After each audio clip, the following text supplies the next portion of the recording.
All right, I am so rusty with filming videos that I have started and stopped filming this video probably 4 times now. And I'm just gonna send it. This is the realio dealio.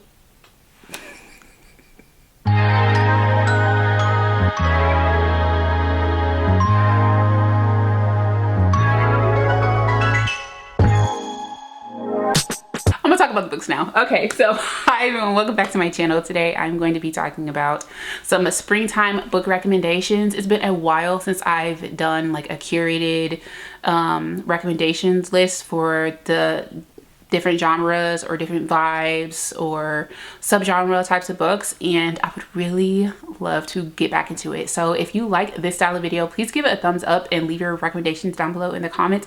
What styles of books or what genres of books that you guys would like to see recommendation wise, and I will do more in the future. I'm hoping to do like one a month. And also, if you haven't already subscribed, please consider doing so before moving on.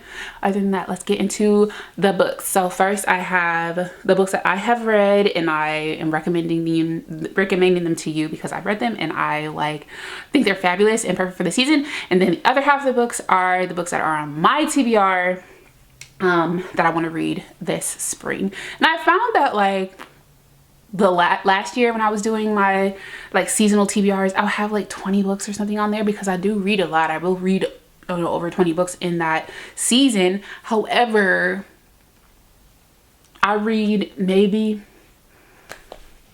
15% of the books that I picked out, and I just felt so guilty about it. So now my TBRs be this big and I feel so accomplished by finishing my teeny tiny TBR. I feel so good about it. So it's not 15-20 books on this list. It's probably 10 books altogether. So let me just go ahead and get the books. So these are the books that I've read and I'm going to recommend to you. So first, I have One True Loves by Elise, Bryant. I have talked about this in a reading vlog. I will link it down below, and I love this book. I rated it 5 stars. It's YA, it's romance, it's coming of age, it talks about friendship, it talks about families, it talks about perfectionism and finding yourself and being indecisive. This book was written with me in mind. That's all I'm gonna say. But I loved it. I loved it so much. And it was a quick read. It's YA, so there's obviously no spice. I won't say obviously. There's no spice. There is tension, there's romance, there's lovey love, but I would let my high schooler read this. Next, I have, of course, I haven't done a video without talking about Alexandria House, probably all 2025, and this one isn't going to be an exception. I have this series that I literally just hauled for you guys, and I read it. I read this entire series in I want to say 24 hours.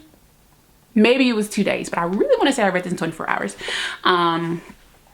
And I love them. I love them. I love them. I love them. I'm pretty sure, was Real Love first?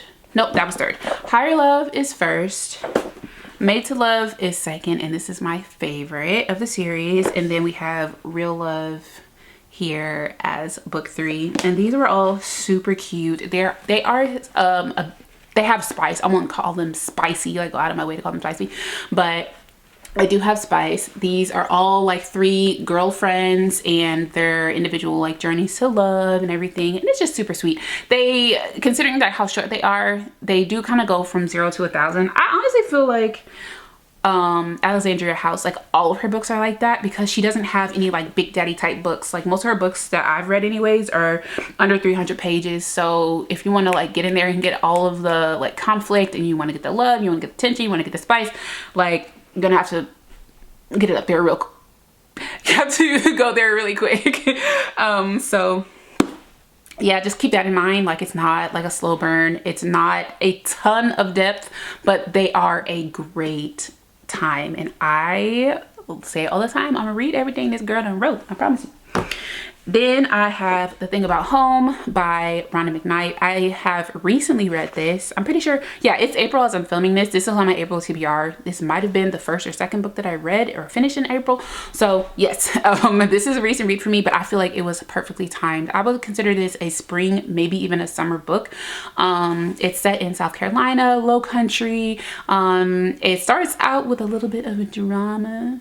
Okay, and I had some hot takes about the drama. I have a reading vlog of me reading this as well. I have a hot take about the drama in this book, and like the female main character, just beautifully flawed, I will say. And watch the vlog if you want to hear more thoughts about it, but I still recommend it. The writing is beautiful. The message is lovely.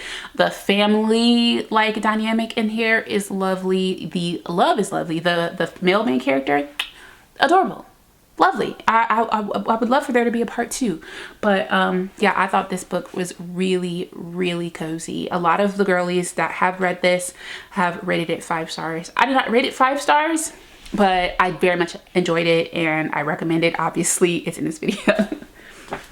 Speaking of which, now we're gonna go ahead and get into the books that are on my TBR for the springtime. I only have 4, which is saying a lot because I'm pretty sure last spring, or maybe it was last summer, I had like 22 books or something like that. Like, who am I? But I have Bitter and Sweet by Rhonda McKnight.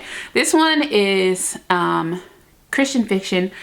I don't know that it is romance, but one of the blurbs down here says, through letters that reveal Tabitha's complicated past, the sisters discover truths that just might be the right recipe to mend their hearts if they can find a way to savor the blessing of today and leave the bitter aftertaste of old memories behind them. So it talks about sisterhood, it talks about grief, talks about secrets, family, and I love those types of like domestic stories. So I'm really looking forward to this one. And if I didn't already say, it's Christian fiction. Next, I have Beautiful Broken Love by Shanora Williams. I think this made the list because of the cover. It's got flowers. You know I love flowers. And also, I have not bawled my eyeballs out over like heartbreak from a book in a long time. And I'm feeling like this is the one that I want to do that for me. It's either this or The Nightingale, but the reason why I didn't pick up The Nightingale is because I just finished The Rage of Dragons, which is like 550 pages or something like that. And The Nightingale is thick. Okay, she a thick girl. And I'm really not trying to read 2 thickianas back to back, like at all. So that one is gonna have to wait a little while. So I will cry over this. I will cry over Nightingale soon, highly anticipated, but this one made the cut. I don't know what this is about. I think I saw something about MBA on here and it deals with grief. That's all I know. I have been going into a lot of my books blind, but I trust this one is going to hit. It might sneak its way onto my April TBR. We'll see. Next, I have Salt in the Water by Candice Iloh. Let me tell you, so this is another book that I've recently hauled. Why is it written in verse? And I didn't know it until I went to pick it up yesterday to start a new book. And I'm like, okay, let me see what he's talking about. And it's in freaking verse. And I tried to push through, right? I tried to push through because I already bought it. The premise sounds really interesting. It's like a queer coming of age, finding myself type of story. And the cover is gorgeous, gorgeous. And I want to read it, but I'm so irked that it's in verse. And I picked it up and I was like, okay, let me see, like, can I do this, right? Like, is it in my head that I don't like verse? I started reading it and it almost gave me a headache. Like, I'm not even gonna hold you. I'm not gonna hold you. But Brandy says that she listened to a book that was written in verse over audio, and she was like, that just made it so much more palatable. And I was like, you freaking genius. So I'm gonna try to find this on did I say on Audible? On audiobook. I'm gonna try to find this on audiobook and like immersive read it that way, because I'm not returning. I will read this. If I have to pluck my eyeballs out and roll them across the page, I will read this book. I'm just disappointed that I didn't open the book in the store or when I hauled it for you guys, like I didn't open it until I went to go read it. Like I saw the cover, I read the back, and I was like sold. I didn't open the pages at all, and I normally do. Anyways, girl, and the last book that I have, and that's YA, if I didn't say, this is YA. And then this is another YA book. This is by Ibi Zoboi, and it is Pride, which is a retelling of a smart and funny retelling of a classic, and the classic is Pride and Prejudice.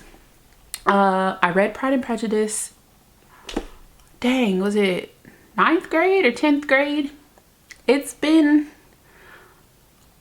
a couple of decades since I was in 9th or 10th grade, so that's not a story that is particularly fresh in my mind. All I know is it has something to do with hoity-toityness, and yeah, and I'm pretty sure this is set in like New York. I love books set in New York. I love New York. So that's all I know.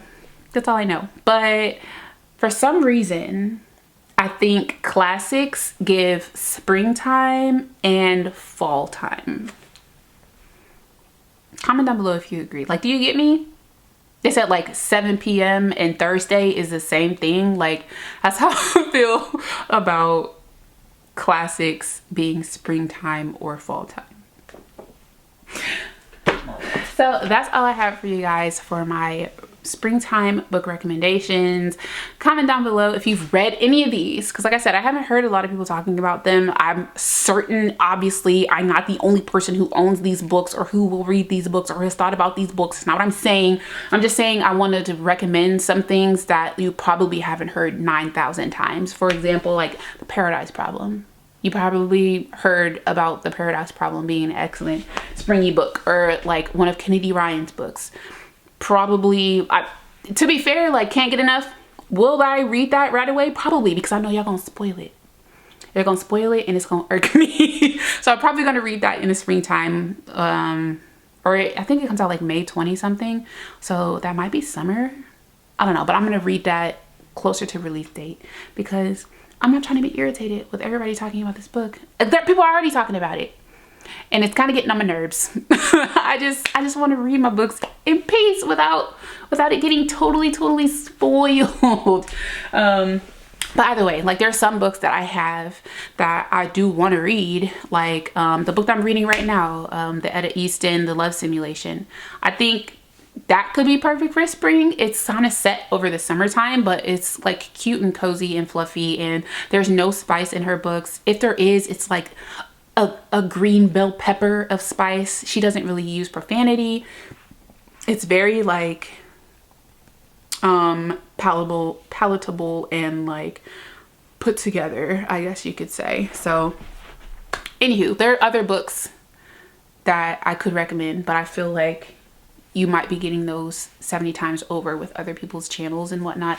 And I just wanted to recommend some things that I thought were a little bit more unique. So that's all. I'm not trying to like say I'm the only person who's read or heard of these books. I'm certain I am not. I might be late to the freaking party for some of these, but let me know if you've read these books and like, do they give the springtime vibe? So other than that, thank you guys so much for watching. If you like this style of video, give it a thumbs up. Other than that, I'll see you guys in my next video. Bye.